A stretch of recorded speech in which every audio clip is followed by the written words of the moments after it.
વલસાડ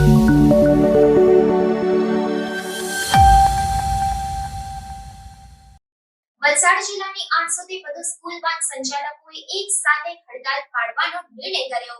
રાજકોટના TRP game ઝોનમાં બનેલી આગની ઘટના બાદ રાજ્ય સરકારે આકરા નિર્ણય કરવા પડ્યા હતા। રાજ્યની તમામ શાળાઓ આજથી વેકેશન બાદ ખુલી રહી છે। સ્કૂલ વાન સંચાલકો સામે આરટીઓ દ્વારા નવા નિયમોના અંકુશો લગાવવામાં આવતા સ્કૂલ વાન ચાલકોમાં નારાજગી જોવા મળી હતી। વલસાડ જિલ્લાની 800થી વધુ સ્કૂલ વાન સંચાલકોએ એક સાથે હડતાળ કરવાનો નિર્ણય કર્યો છે। સ્કૂલ વાન સંચાલકો ઉપર લગાવવામાં આવેલા અંકુશને લઈને વાલીઓ ઉપર ભારણ પડે તેમ છે, જેને લઈને વલસાડ જિલ્લાની 800 જેટલી સ્કૂલ વાન ચાલકોએ પ્રશ્નોનું યોગ્ય નિરાકરણ ન આવે ત્યાં સુધી હડતાળ પાડવાનો નિર્ણય કર્યો છે, જેને લઈને વાલીઓએ પણ હેરાન થવાની નોબત આવી હતી।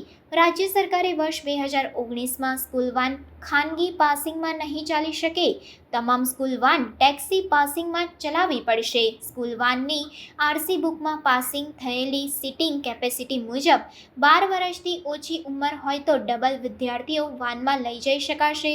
સ્કૂલ વાનમાં સીએનજીના સિલિન્ડર ઉપર પાટિયા લગાવી વિદ્યાર્થીઓને લઈ જવાશે નહીં, સહિતના અનેક નિયમો જાહેર કરવામાં આવ્યા છે। રાજ્ય સરકારે જાહેર કરેલા તમામ નિયમોની શાળા સંચાલકો અને સ્કૂલ વાન ચાલકોમાં જાગૃતિ લાવવા પોલીસ વિભાગ અને આરટીઓ વિભાગ દ્વારા પ્રયાસો કરવામાં આવી રહ્યા છે।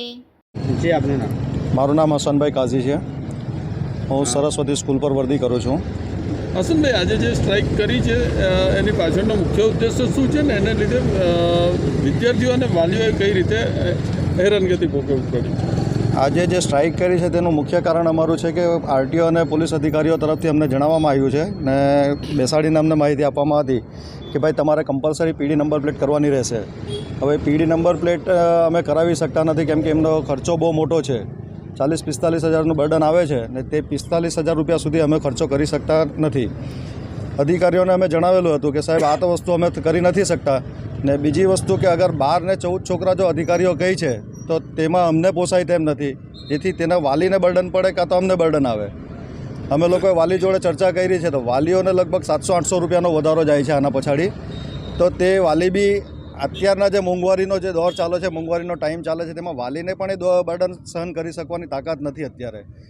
અમે પણ એ જ બર્ડનમાંથી જીવીએ છીએ ને અમે લોકો પણ અમારા ઘરના છોકરા ભણે છે, ઘણા ગાડીવાળાના હપ્તા ચાલે છે, બેંક લોનના, ભાડેના ઘરમાં રહે છે, એટલે આ રીતના 12 છોકરાઓમાં અમે કોઈપણ રીતે કમાવીને જો ઘર ચલાવીએ કે આવું કરી શકાય તેવી અમારી શક્તિ નથી અત્યારે।